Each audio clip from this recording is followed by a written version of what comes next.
Welcome to the podcast about venture capital, where investors and founders alike can learn how VCs make decisions and reach conviction.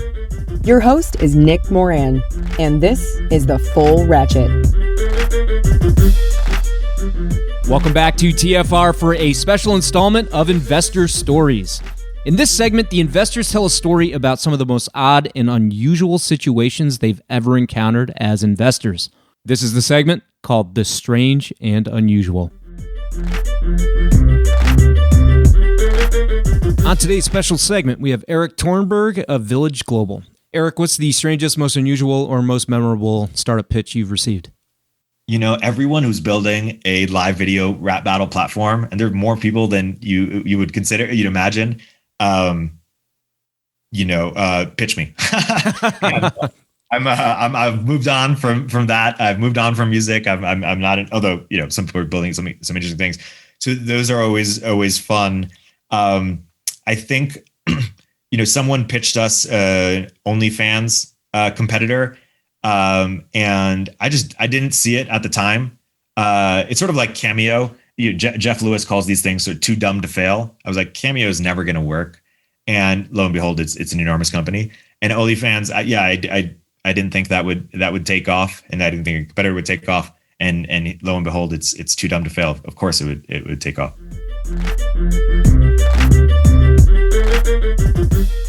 On today's special segment, we have Ryan Gembala of Pathbreaker. Ryan, can you tell us a story about the craziest situation or pitch you've encountered?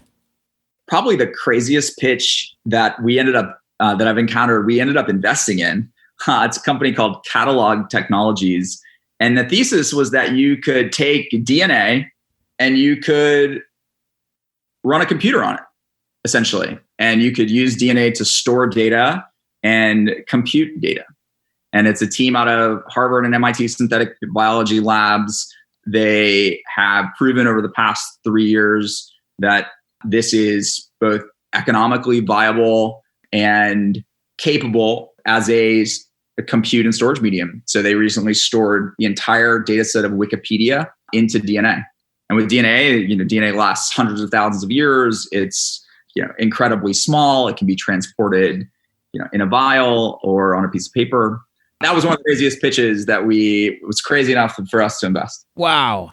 So Ryan, I got to tell you, you are the first investor in hundreds, right? I've been doing this show for almost 6 years. You are the first one to answer that the craziest one we invested in. Oh, I love it. He does the Pathbreaker, right? To try to find these founders that are, trying to do the impossible. Love it. Love it. So good.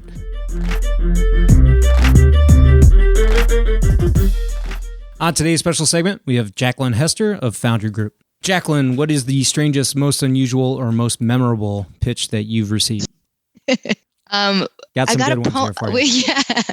We got a poem once that was cute, but sort of not that did not intrigue me, at least. Maybe that's a lack of culture and appreciation for me on poetry. But it was sort of goofy. But didn't really make it happen for us.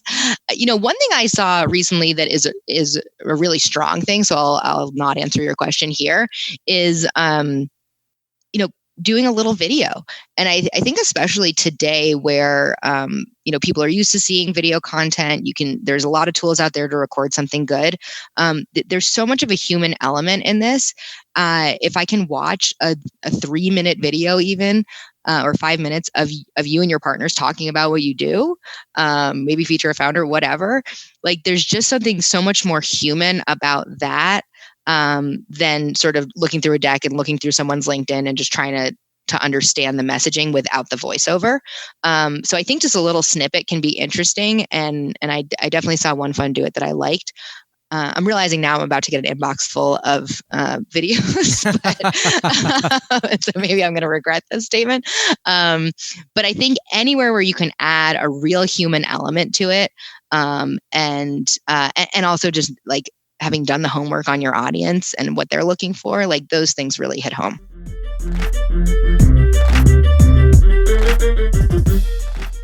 On today's special segment, we have Jonathan Su of Tribe Capital. Jonathan, what's the strangest, most unusual, or most memorable startup pitch you've received?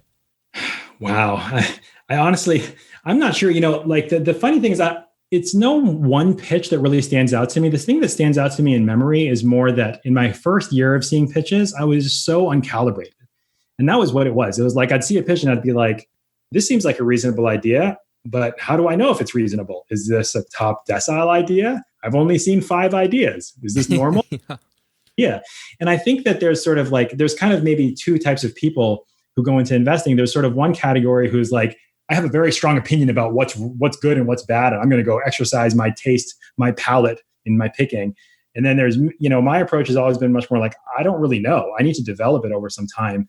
I don't claim to have that knowledge. And so I had to develop it. And the thing that I remember about those first pitches is more my complete lack of calibration than the pitches themselves. The pitches are, in retrospect, pretty normal.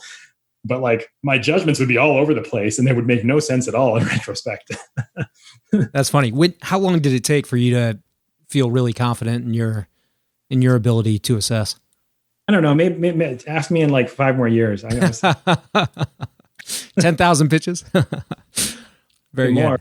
I mean, I think that's the wonderful thing about the investing aspect of this is truly not solvable. It's not. I don't believe that you can master this. I'm a big fan of Michael Mauboussin. Have you read any of his books? No, I have not. Oh. Yeah, he's written a lot. He's a professor at the business school in Columbia, and he was also he was like I don't know, like head of strategies at some bank on the East Coast.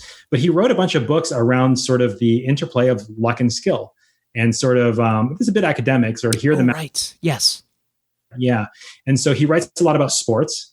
Here is an analytical framework that helps you actually, quantifiably say that basketball involves more skill than soccer or whatever. And like, can you actually quantifiably justify such a statement? Do there exist statistical methods or models to help you make such statements with confidence?